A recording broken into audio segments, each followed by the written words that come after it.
When I take my last breath, I will have no regrets. I don't know when my last breath is going to be. I have breaths too, though. It could be tomorrow, it could be 50 years from now. It doesn't matter. What matters most is how I choose to live every breath that I'm given. And this phrase has become my motto, that I have made major life decisions, I've made set priorities, and I've seized opportunities like being here tonight. Because behind this phrase, I have a vision of peace, not just for me, but for everyone. And it's caused me to work hard in my life to become a better version of myself so that I have more to give. But until tonight, part of that vision has become more of a dying wish because it's been stuck inside of me. I felt vulnerable in sharing it, but I've made a promise, and I will have no regrets when I die. You see, we're all going to die. But are we using that knowledge to our advantage? This idea of using our mortality to become better mortals is nothing new. And songs have been written about it, movies produced about it, and some of our finest human beings have lived by it. Steve Jobs, back in 2005 at Stanford University commencement speech said, "Remembering that I'll be dead soon has been the best tool ever to make me make the big choices in life." And he would look at himself every day in the mirror and ask, if today were the last day of my life, would I want to do what I'm about to do today? And if the answer was no too many days in a row, he knew something would have to change. What would be on your calendar if you kept track?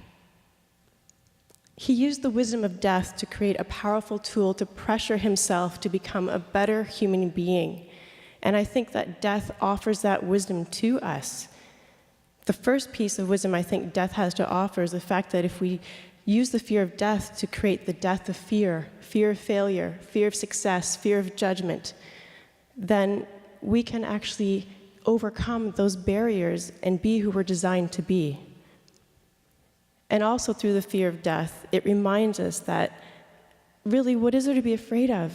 In the end, it doesn't matter, so what are we waiting for? I also believe the fear of death helps us to remember that there's a legacy that we're all leaving behind. It doesn't matter who you are. First Nations people have long said that what we do today affects the next 7 generations. We live on in the hearts and the minds of the people that we leave behind. We live on in the contributions and deficits that we leave in our community, and we also live on in the footprints that we leave in our environment. The latter has been the focus of J. Rim Lee, who's a TED presenter, and also the founder of the Infinity Burial Project and the Mushroom Death Suit. So what she says is by accepting death, we accept that we are physical beings intimately connected to our environment.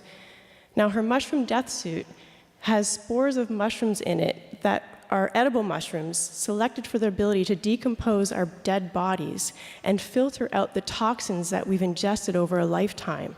So not only will I have no regrets when I die, you can fry me up and serve me with your steak. Ba-dum-bum.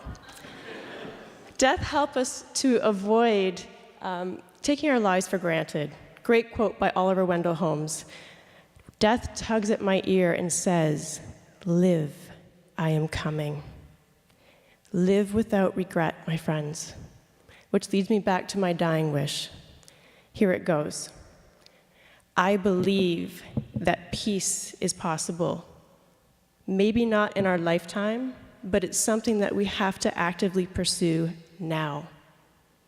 I look at us and I see unhappiness in our faces, in our bodies. I see the way we treat each other. We're not peaceful beings quite yet. A peaceful world depends on inner peace. And what I'm asking you is this, that every day you wake up with one thing on your mind. You ask yourself, how can I create more peace in my life and in the lives of others? And then spend the rest of your breaths that you have been given answering that question through your actions. The world is calling us, and the future generations are calling us. I want us to be the first one to answer. I said it. And now I have no dying wish. I wish everyone here peace in your minds and hearts. Thank you for listening.